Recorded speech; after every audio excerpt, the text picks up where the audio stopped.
meron tayong Sunday School. No? So, ngayon po ay makita po natin, lahat po tayo magkakaroon ng mga seniors. Kaya lang iba, hindi pa.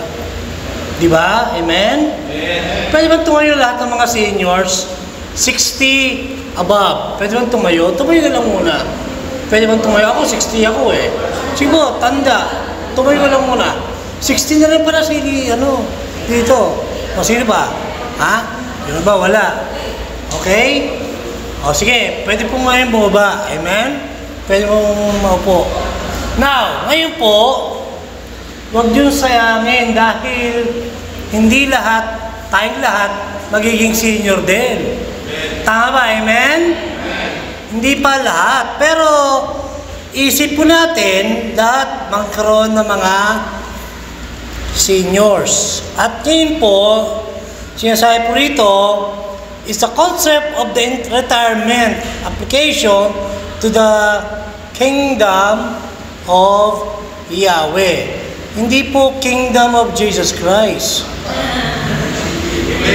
Nagagamit yung salita, no? Ha?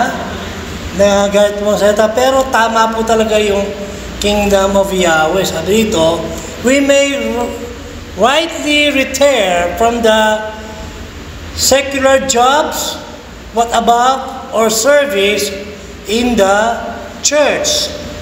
Lahat tayo nagtatrabaho. Tama ba? Amen? Amen. Lahat tayo nakapagtrabaho. Pwede pong lahat ng nagtatrabaho. Sayang lang, pati Sunday, iba nagtatrabaho pa rin eh. Nakakalungkot, di ba? Kaya lang, talagang ganoon eh. Sana nagagawa natin hanggang kaya. Tama ba? Amen? Amen. Alam nyo, kahit po kailan, no? Kahit kami pupunta, kahit hindi po kami dito sa Gapan, sa ibang lugar, nagkakapong ng salita para sa mga church. Pero gagawin pa rin po natin. So, granted, the physical infirmities may sometimes be a hindrance, but it's such a valid reason for retiring from the work of the church. Sabi ko nga po sa inyo, di baling nakakatrabaho natin, di ba? Pero yung kaya po, natatandaan natin, halimbawa si Leah, minsan, di ba, Leah, di ba? Si Leah, kahit may trabaho yan, pero nakikipagpasok pagka nagagawa, nakikipag-usap. So tayo pong lahat pwede magagawa yan.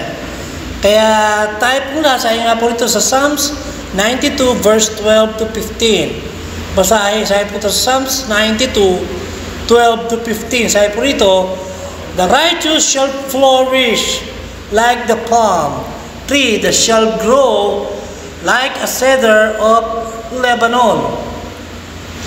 Those that be planted in the house of the Lord shall flourish in the court of our Elohim. 14, they shall still bring forth fruit in old age. Ha? Pwedeng tayo kakaroon ng old age. They shall be fat and flourishing. 15, to shew that the Lord is upright, He is my rock, and there is no righteousness in Him. Now, sabi nga po, how the elderly can bear fruit. Bakit? Sa kanila, there is always a need for elders. Alam natin, nawala na si Nanay Emilia, di ba? Wala na eh. Pero hanggang Sunday, nandito siya. Di ba? Amen? Tama ba? Di ba? Hanggang dyan. Tapos si nanay ni Vincent. O di ba? Pero nagkasakit. Yun ang problema, yung ba nagkakasakit. Dapat nga kahapon, pupunta rin pati si Nanay Lily, Araneta, di ba? Pupuntahan sana, kaya lang di pa na nagawa. Subukan. Pero kung tingnan nyo, may sakit na naman ngayon. Now, ibig po sabihin, tayo pong lahat, ngayon, pwede. Hindi natin alam kung ano ang mangyayari. Kaya sana po tayong lahat, magagawa natin sa Panginoon. Kaya sabi po dito, did Yahweh not design the Lord Church to be overseen by elders? Acts 14:23. Acts 14:23. Bakit? Sabi po dito, and when they had ordained them elders in every church and had prayed with fasting, they commended them to the Lord on whom they believed. Kaya salamat kay Kuya Boy. Amen? Kuya Boy, amen? Di ba, Kuya Boy? Maski Wednesday, nandyan yan di ba?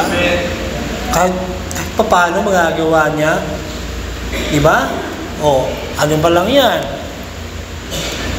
70 pa lang. 72. Kita nyo? Tama, di ba? Lahat yung iba. Ngayon, tingnan nyo, may tinatrabaho. Kahit pa paano, may trabaho ngayon si Kuya Jose. Kuya Jose. Di ba? Sana pupunta ka, may trabaho Nagkakaganon talaga Tama ba? Amen?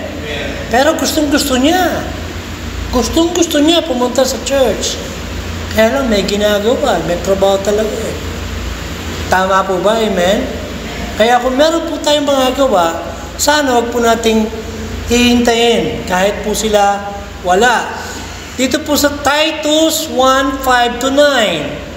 Titus 1:5-9. Sabi po rito, for this cause left thee in Crete, that thou shouldest set in order the things that are wanting, and ordain elders in every city, as I had appointed thee. 6, if any be blameless, the husband of wife, having faithful children, not accused of riot or unruly. 7, for a bishop must be blameless, as they steward in God or Yahweh, not self-willed, not soon agree, not given to wine, no striker, no given to filthy lucre, but a lover of hospitality, a lover of good men, sober, just, holy, temperance. 9, holding fast the faithful word, as he hath been taught, that he may be able by sound doctrine both to exhort and to convince the gainsayer. So men who were older, capable of teaching and leading the flock. Kahit pa paano po, nakakagawa, lahat nagtatrabaho. Kahit pa paano, sabi nga po rito, nagkakaroon po ng mga older, capable of what? Teaching. Diba? Kaya kahit pa paano, ako nga gusto pang magtatrabaho pa rin Pero minsan hindi ko nagagawa talaga yung minsan pagka may mga Wednesday. Kaya kahit pa paano, sabi ko nga, pagka Wednesday ng Wednesday, sabi nga po, nakakagawa si Kuya Boy, tsaka si Sito. Trabaho. Now, bakit po dito? Men who were to serve as overseer and examples of Yahweh's flock. 1 Peter 5 to 4. 1 Peter 5 to 4.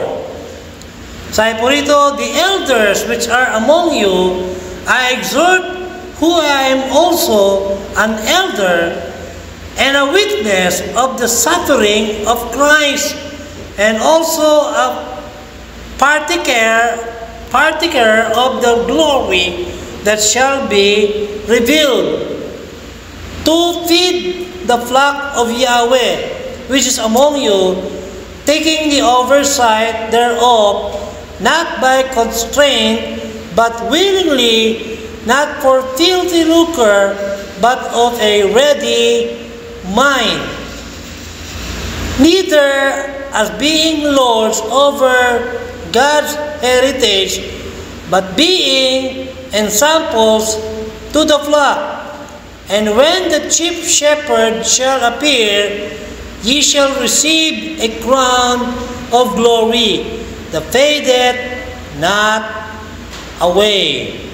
Kaya lahat po dito, maski po dito kay 1 Peter chapter 5, sinasabi nga po rito, lahat. Kaya sabi niya rito, not by constraint, but willingly, not for filthy lucre. Hindi ka mukha sila, napakarami. Merong jet, di ba? Ha? May jet. Merong helicopter. Merong mga ginagawang barko. Ha? Lahat ng ginagawa sa bahay ni nakita nyo? Dahil mga ginagawa. Salamat, nakikita po. Ha? Makikita po yung mga ginagawa nila. Lahat, kinukuha lahat. Kaya, dito po sa atin, nagpapasalamat lamang po tayo. Amen? Dahil lahat ng ating ginagawa. Kaya nga po, di ba sabi ko nga po sa inyo, magsimula nga po nitong 10-10, natatandaan nyo? 10-10 to 2020. Ha? Nung nagkaroon, di ba ngayon?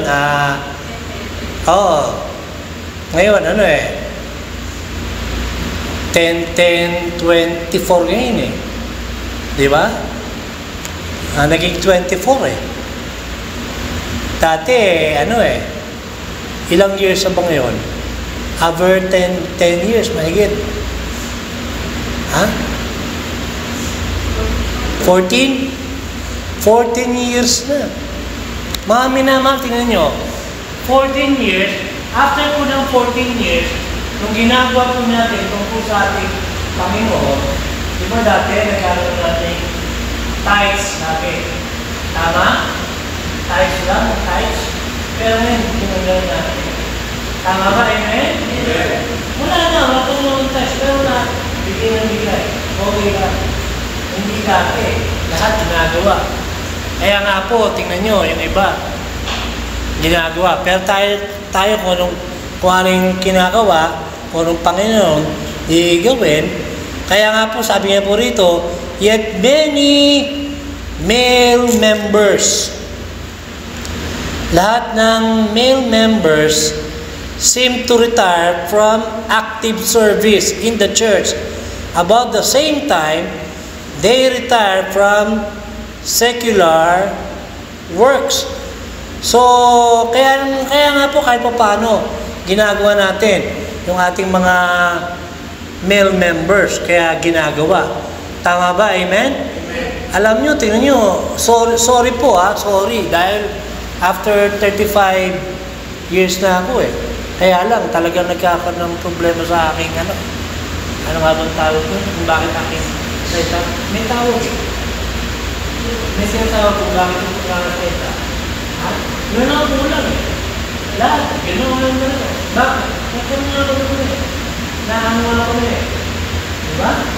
So, pero alam nyo, kahit po paano ginagawa, kaya pinagtatrabaho natin, Kaya kahit po tayo na makakagawa, dahil sabi nga po dito, yung iba nagkakaroon mga secular work at okay lang. Talagang ginagawa nila. Mabuti. Tama. Amen? May nagagawa talaga sila. Kaya nga po, around age 65,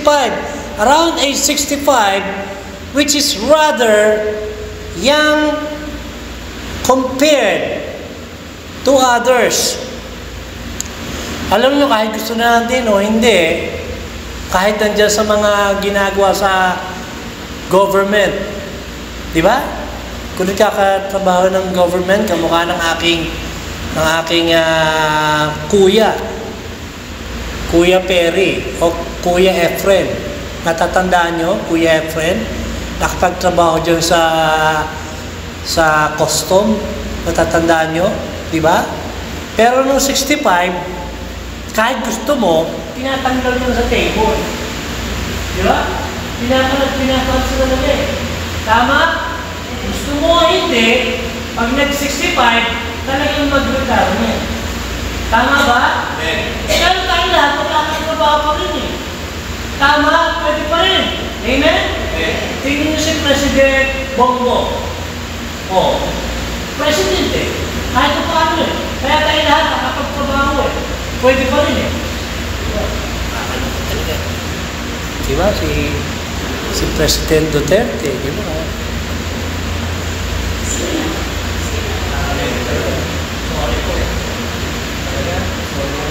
Talagang dapat, ay, nako. Talagang makakalungkot talaga mo.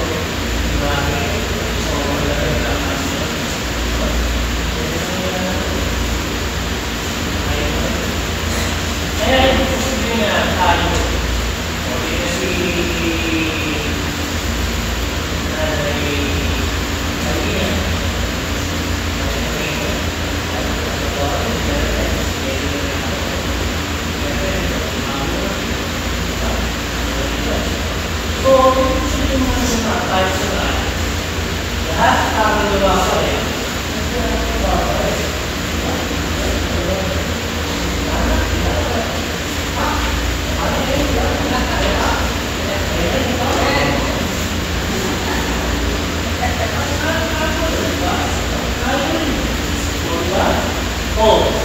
bakit?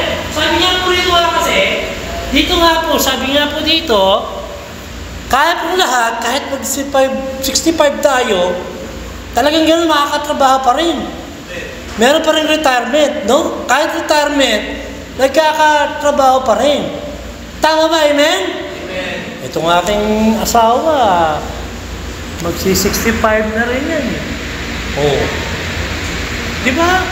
Magsi-65 pero trabaho pa rin ang trabaho. Amen?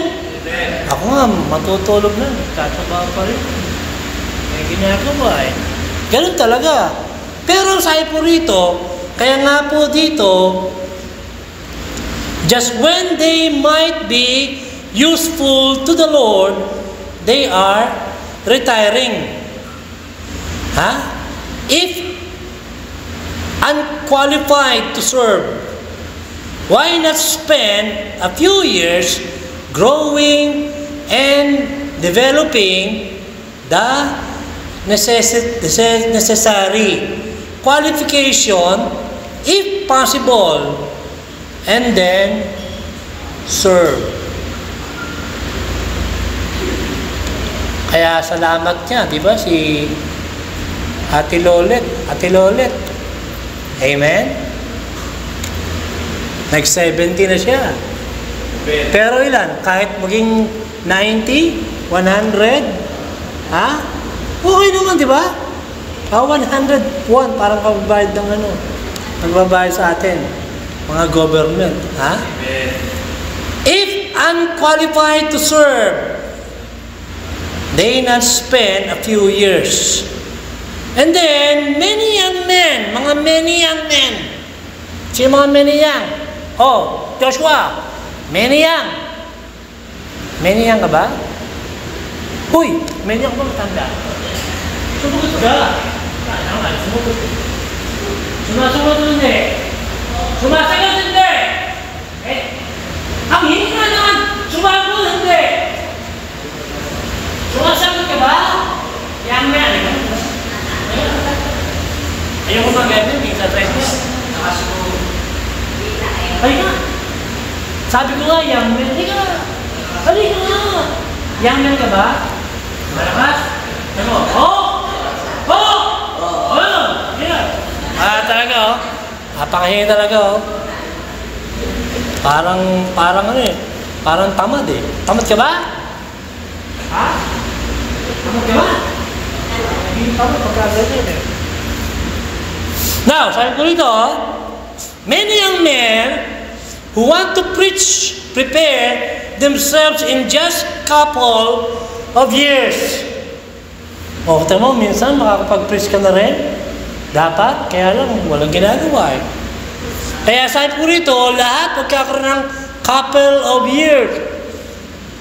Why can't older men do the same? Natatandaan ko po nung ako ay nagpipreach. Matatandaan, di ba? Brother Ronnie, di ba?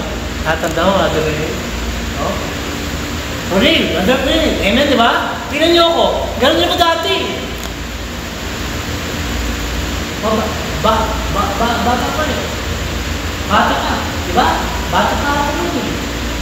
Kung maging asawa kita, bata pa nun, di ba? Kung tayo sa Las Piñas Baptist Church, kaya trabaho mo na, pag nakita niyo dati, di ba? Oh, kaya lahat po nakakagawa, kaya salamat po, nakakapagtrabaho, kahit pa po ngayon. Kaya nga po, gusto ko pa rin, kahit pumunta rin, makakagawin pa rin. Kaya older men, kaya sinasabi po rito, there is always a need for even the older women. Hindi lamang kami, even po yung mga babae, magkakaroon po yung tinatawag ng mga older women. Church, sabi po rito, Titus 2:3-5. Ano bang ginagawa sa kanila? Mga women po. Sabi rito, older women. The church, sabi po rito, Titus 2:3-5. The aged women. The aged women. Likewise, that they be in behavior as becometh holiness, not false accusers, not given to much wine, teacher of good things, that they may teach the young women to be sober, to love their husband, to love their children, to be discreet, chaste, keepers at home, good, obedient to their own husbands, that the work of Yahweh be not blasphemed. Tanyo, ginagawa po ng mga babae. Kaya nga po, sabi nga po natin, yung mga babae. Kaya nga po, sabi ko, yung mga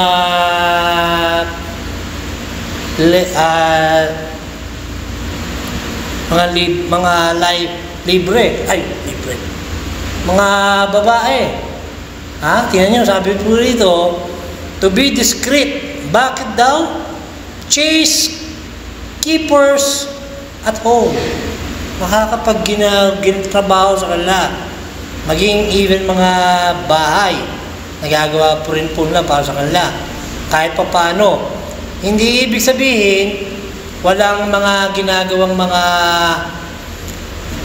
iba, pero sabi po rito, good, obedient to their own husbands, that the word of Yahweh be not blasphemed. To be teachers of good things,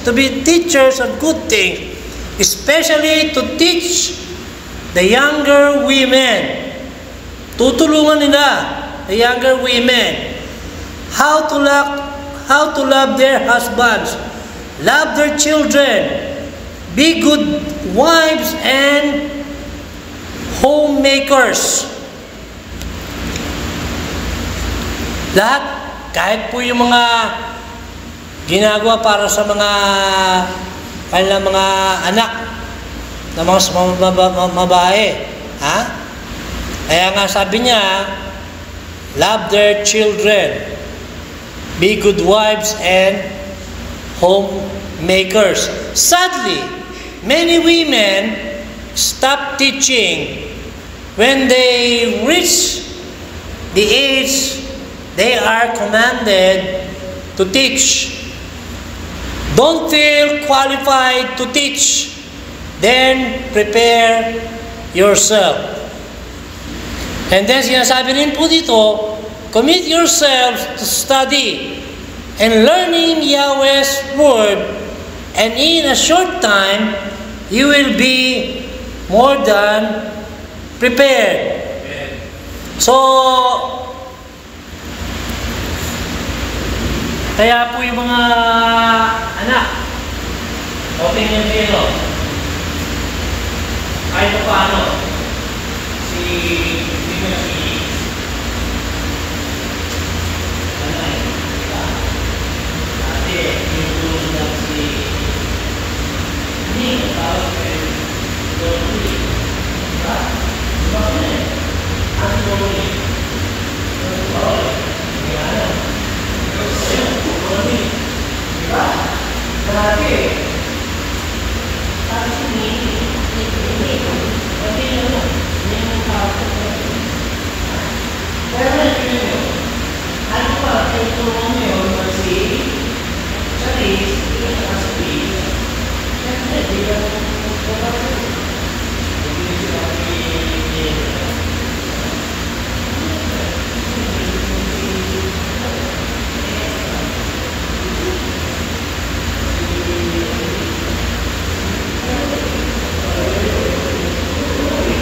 Kaya po dito, lahat para sa kanila.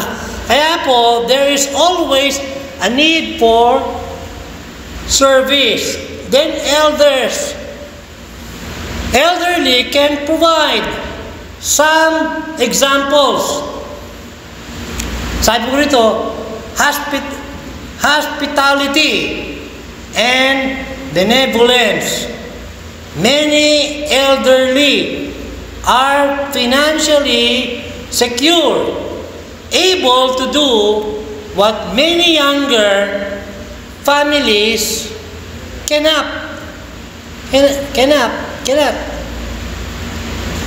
So, even po sa kanilang mga ginagawa, lahat, umpisa magkakaroon ng financially. Tama, di ba? Pagkatapos yung meron tayong magagawa para sa kanya.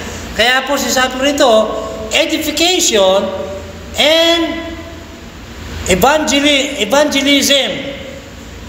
With so much time on their hands, why not use it to study with others?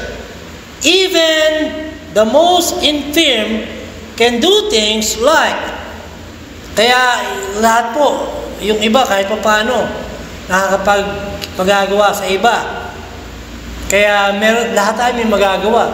Pwede pa rin kahit pa paano. Pwedeng pupunta ng church. Pwedeng bigyan sila ng text or make phones or the calls. Kaya rin po sabi, spend time in prayer and fasting. Lahat daw po pwede natin magawa to spend time in prayer and fasting. Luke 2:37. Luke 2:37. Ano sabi rito? And she was a widow of about 84 years. Baka hindi nyo alam kung ano yung 80. Ganyan talaga mga salita ng Greek di ba? 84 years. 88, tama? 84. Sorry. 84. Diba? 84, which is departed from not from the temple, but serve Yahweh with fasting and prayers night and day. 1 Timothy 5:5. Unang Timothy 5:5. 1 Timothy 5:5. Now she that is a widow indeed, and desolate, trusted in Yahweh, and continued in supplications and prayer night and day. What else the elderly can and should do? To proclaim Yahweh's strength to the next generation. Yan. Lahat lamang mangyayari, magkakapatuloy. Kaya sabi po rito, to proclaim Yahweh's strength to the next generation. Mangyayari para sa iba. Kaya di po sa Psalms 92:15. Psalms 92 verse 15, sabi po rito, 15, to shew that the Lord is upright, He is my rock, and there is no righteousness in Him. Psalms 71, 12 and 18. Psalm 71, 12 and 18. O Elohim, that thou taught me from my youth, and hitherto have I declared thy wondrous works. Now also, when I am old and gray-head, kahit nakabla, pero ano na, gray head. Sito, gray. Head, maputi. Ha? Ako nga dati, meron eh. Kaya lang, sabi niya talaga, gusto na ako magano eh. Okay na. Pero pagpunta ng USA, talagang gagamitin ko. Kaya talaga eh. The gray-headed. O Elohim, forsake me not until I have shewed the strength unto this generation, and thy power to every one that is to come. The elderly have a use. Yahweh can certainly use people of all age who are willing to prepare themselves to be of service to Him, who are willing to present themselves in service to Him. We may retire from secular jobs, but not from our service to the Lord. Kahit nga po, kahit pa paano din, mawawala ang ating mga secular jobs, pero lahat, punta rin po tayo sa service to the Lord. Kahit pa paano, di ba? Makakagawin po natin para sa ating Panginoon. Certainly, physical infirmities may limit what we can do, but only that can stop us from doing what we can. Ayan. Sabi nga po, but only that can stop us from doing what we can. Kahit po natin makakapagtrabaho tayo. Tama? Amen? Kahit hanggang kailan? Hanggang kailan? Kung kailan mangyayari. Ganun talaga eh.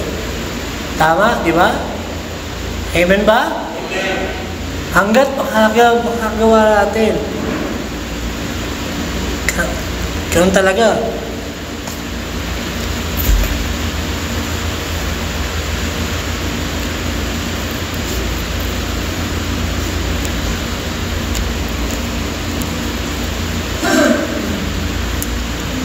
Is the problem really one of the physical infirmities of spiritual laziness?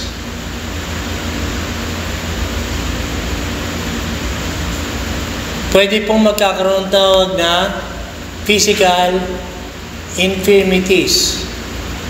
Iba talaga may trabaho eh. Tama? Amen ba? Lahat tayo may ginagawa. Kahit pa paano, ang pagtrabaho. Kahit pa paano. Kahit nga may ginagawa si Kuya Lito nga, di ba? Kuya Lito. Kahit pa paano, tumatrabaho pa rin. Tama ba? Amen? Lahat talaga may mga gawa eh. Nagkakaroon ng tinatawag na physical infirmities, yung iba. Pero yung iba talaga, pwedeng yung iba naman ay talaga. Bakit? Meron talagang tinatawag na spiritual laziness. Meron talagang ginagawa ng iba. Wala talagang magagawa eh. Meron talaga eh. So we can stop the aging process. But we can be renewed unwordly daily. 2 Corinthians 4:16. 2 Corinthians 4:16. For which cause we faint not, but to our outward men perish, yet the one man is renewed day by day. Our problem may be related, our youth oriented the culture. Kahit pa paano, kung silang ginagawa niya na mga related to our youth-oriented the culture, where the wisdom and experience of the elderly is not respected, where our society is too quick to put the elderly out to pasture, or the other cultures reflect the spiritual, scriptural norm, where are the elderly are revered, their windows and experience appreciated. So, dito po sa pinakahuli, sabi nga po dito, where the elderly continue in roles of influence and leadership even to death. I believe the righteous can and should still bear fruit in old age. I hope that this lesson will encourage the elderly to re-examine their usefulness to the Lord and His church. Amen. Natatandaan ko sa inyo dati. Huli na to. Sabi nga po dati itong si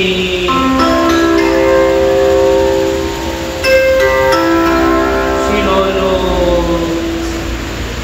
Yung dati dyan sa dyan sa may tag ito. Konti lang. Dyan sa